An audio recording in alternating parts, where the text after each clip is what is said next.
The trip was also supposed to include one of our favorite places in Wyoming, the Smith Fork of the Bear River, but when we got there, it was overrun with hunters, and that was the worst of it. So we camped overnight on the divide between where the Bear River flows south into Salt Lake, and the Salt River flows into the Snake River, which flows into the Columbia River.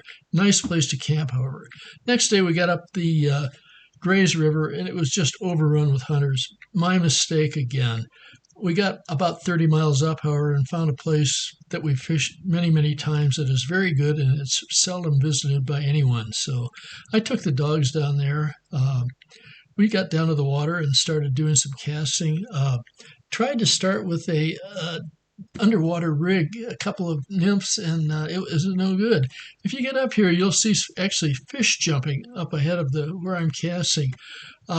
Something's on the surface. I didn't know what it was. Very difficult to see the fly today, so I used a larger fly out back and a smaller fly out front. Ended up having probably 30 strikes, and I think I must have hooked and released maybe 12 to 15 fish, but it could have been a classic day. It was not, but these are all Snake River fine spotteds, and this one tried to run under a streamer that I'm standing on in front of me. So fortunately, he got out in the water and went around it. But it was a good stream right here. Probably more fish than I've seen in this place in my life. It doesn't get fished much. It's left-handed water. Sometimes you have to hang on to the willows and try to strike with one hand without being able to hold on to the line. So it's very difficult casting, but it was a great fish to fish, probably only 100 yards long. And as I said, I might have had 30 strikes that I missed. So since there was no sign of mayflies, stones, or caddis along the banks, I'm guessing we had to have nothing but midges on the water. But the strikes were very active, and I was surprised. It was almost like they were taking caddis off the surface, but I know they weren't. Anyway, the size of the fish ranged from 12 to roughly 16 inches, most of them in the 14-inch range. They're all pretty fat and happy, and love the coloration of these fine spotted cutthroat. It's a treat to be able to fish for some when we don't have as many as we should have here in Colorado. I walked the dogs back to the car where we had a nice lunch, and after a little rest, headed back down again to give this one last try. We didn't have a lot of time today since we knew we weren't going to be able to camp on the Grays River. We had to get going fairly quickly in the afternoon, so I only spent about another half hour doing the same kind of thing. Fishing was roughly about the same. Fish were still coming up. Still pretty happy to eat a surface fly, and I was pleased to get to release a few more of them.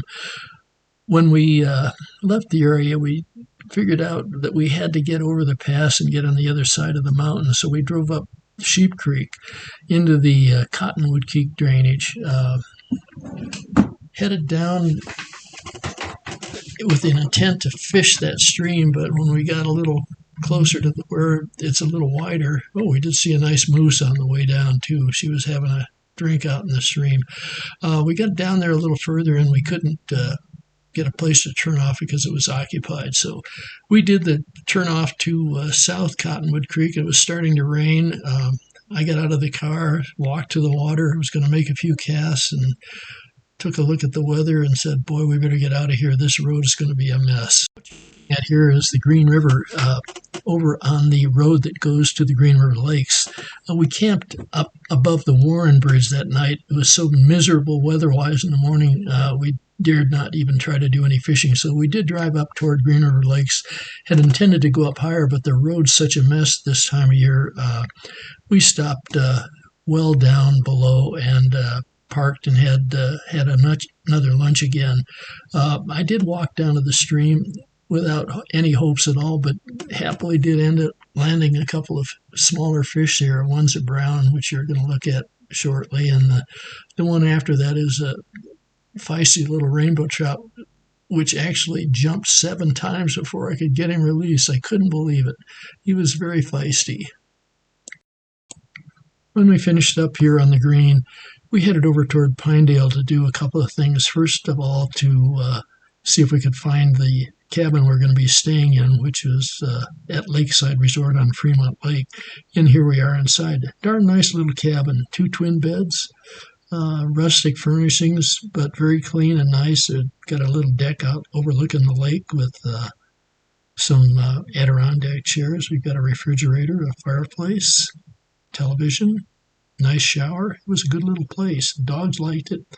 We always had a happy hour at night out there. Nearby the resort are some trails that lead to the CCC ponds, which are a well-known hiking area and supposedly fishing too. You're looking at the tailgate that controls the water flowing out of the lake into Pine Creek.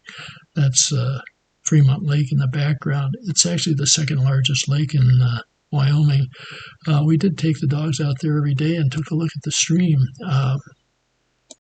Afternoon we were there, I did try to go find some fishing water on that upper part of the Pine Creek. So I did bushwhacked past the ponds. Finally was able to work my way through the underbrush and stuff down to the little Pine Creek stream. Unfortunately, that's private property. You just saw down below me, but this is all public up here. Unfortunately, the public water is very, very short. I suspect it's maybe a quarter mile long. I actually had 2 holes to myself to fish that weren't really pounded by people walking into the water from the lake. Did catch some fish here, not a lot.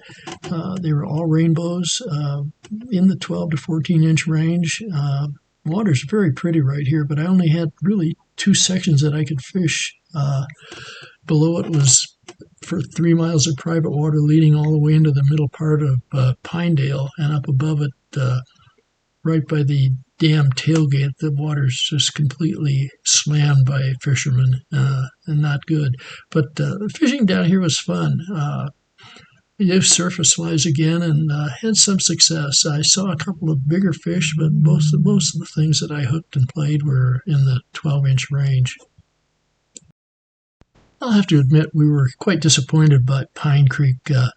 It has a lot of potential, but with so much of it being private, the public water that's actually in the town of Pinedale itself looked very poor, very shallow, wide, and didn't seem to have much holding water.